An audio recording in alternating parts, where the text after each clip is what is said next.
Welcome back to Boys and Big Cricket Academy. This is Bullet. Once again, I'm happy to meet you all. So in this video, I selected some comment from my YouTube channel and I'm gonna give a reply. Before that, coach-student relationship, which is very important to develop or improve, not only in cricket, in any sports. Okay. So for that, you have to impress your coach. Before going to the video, please subscribe and click the bell icon for more updates. To impress your coach, follow these 5 key points. So here it is. So number 1, arrive early. Number 2, show leadership. Number 3, listen intently. Number 4, lead by performance. Number 5, very important, ask questions. Okay. So arrive early. So arriving early to practice session as well as to the match is very important. So you have to arrive early than the coach. So you have to develop a healthier competition with your coach or with your teammates who is arriving early. That's the way you can improve arriving early to the ground. If you arrive early, always you will come before the coach. So there is a chance of impressing your coach that this guy is disciplined, this guy is coming early to the ground. Okay. Every coach will notice those things who is arriving early. Number 2, show leadership. Leadership means in the practice session, so taking care of the surroundings, okay, taking care of your partners, not only you practicing, whether you are helping others or whether you are communicating with others, whether you know the techniques that you know or the things what you know, like whether you are sharing things to others, these are very important. So showing that leadership quality not only in the match, in the practice session, in the group, in the meetings, everywhere you have to show that leadership quality. That quality every coach like. Number 3, listen intently. So listening means when coach is giving some technical skills or sharing some knowledge, so some people start looking somewhere rather than looking at the coach's eye, they start to look somewhere. So this is not listening. They said yes, I am listening, but always listening intently means always look carefully, because any sports, not only through words, the actions matters. Whenever a coach teaching means the actions matter, the actions they show, you have to learn or copy some actions and copy the right techniques. So actions matter. So listen intently and listen carefully. Okay. So this is the 3rd technique to impress your coach. The 4th technique to impress your coach is lead by performing. Lead by performing means not leading, scoring runs or taking wickets in match.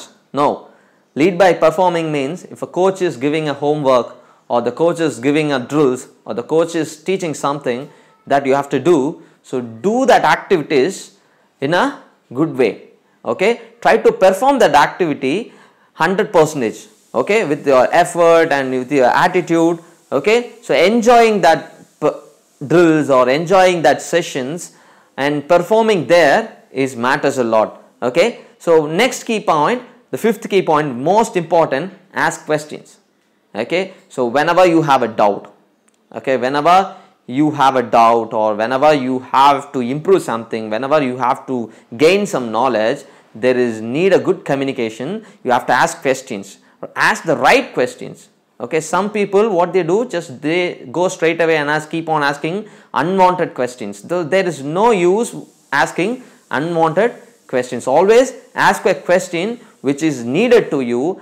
That is very important to impress a coach. Okay. Follow this 5 important techniques to develop a good relationship with your coach. So once again I am repeating. So arrive early, show leadership, listen intently and lead by performing, and the 5th point is ask question. Okay. So hope you guys do the same thing in our YouTube channel also. We can develop a good relationship like between a student and a coach. If you ask questions, that means you can ask through comments, if you have a good comment and good question, which will help you to others also to learn. Okay, so let's go into the video. The first question is, so how can we read a fast bowler's hands, that which way he is gonna swing? Here is a new ball. Here is a new ball. The basic way the ball gets swings, if the seam is facing the first slips, it's gonna swing away. The seam is facing towards the fine leg, the ball is gonna swing towards the batsman. So how we will pick from the bowler's hands which is coming in or which is going away. So when the bowler's release point, we can pick it easily, so whether the ball is going away or in. So when the bowler's action, the ball is released in front there, can you able to see? So if the ball is releasing in front there is more chance the ball is gonna go away from you. Suppose if the ball is releasing there is lot of chance the ball is gonna come in from there. So if they finish their action there and the ball is got released, there is less chance the ball coming in. Okay, so because the action get completed like that and the ball got released nicely. So and one more thing, the release of the ball, suppose they release also, if the ball comes this way, there is lot of chance the ball is coming in. If the ball is going like that, you can easily pick the ball is gonna come away from the batsman. And one more thing, you can pick as a batsman in the new ball, you can pick the ball which is in your right eye is going away from you. If your stance, if the bowler release the ball is in your right eye, it's gonna go away. The ball is in your straight to the nose, if the ball is coming in. This is the way you can pick easily. From his release point, always pick. The ball is releasing there, so in front there is less chance the ball is gonna come in. There's more chance the ball is gonna come away because he is releasing the ball late. The more late he release, the ball go away. Okay. The next question is how to hold your top hand grip, tight or loose. A grip is very, very important. If you're holding a grip, okay, so how you are feeling your bat, which is very, very important in batting. Now I'll get my bat.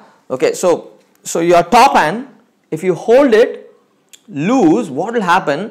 So if the ball hit with force, there is lot of chance of turning and moving. So if you want to play there, if the bat is loose, the ball hit and ball go finer. If you want to play here, if you are not holding your top and tight, the ball hit and go here. So once you develop holding the bat with a good feel, so you know how to handle the bat. So once you are master, you can play with the wrist. So I just explain you. So if you are holding the bat tight, so you can able to get the line of shots will be better, because if you are holding the bat tight, so what will happen, if you are playing a drive, the ball go straight nicely. So if you are making it soft hand, the ball will go this way. So it depends. So if you want to play drives and if you want to make shots, so hold your top hand tight, otherwise hold it firm. So firm means just with control. If you are timing the ball, just hold it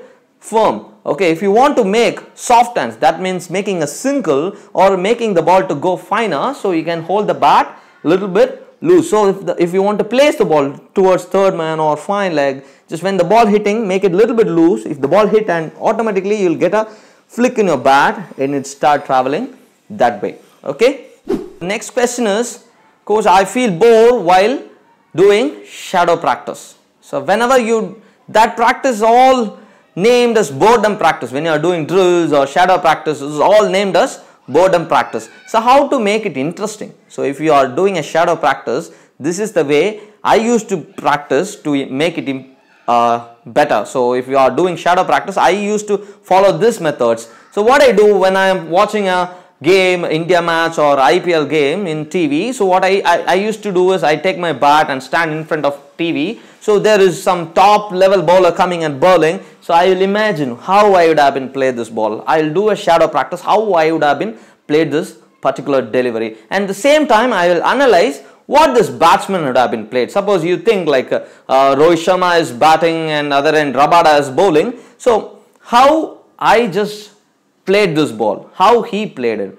Okay, so what is my strength, what is his strength? That's where you can analyze and get better. And one more thing, in your nets, when you are going to your practice nets, if some other batsmen are batting inside net, you can stand behind the nets and you can do shadow practice. Stand behind the nets, watch every ball and try to make a shot. Maybe you would have been make one shot, the batsman who is playing inside the net made a different shots, and compare what is better, which shot is better. So once you're staying back, you can able to read nicely how the bowler is bowling and what are the variations the balls are getting. And one more thing, very very important, you will watch the ball clearly, because you don't have pressure, you are not batting, you are just standing behind and doing shadow.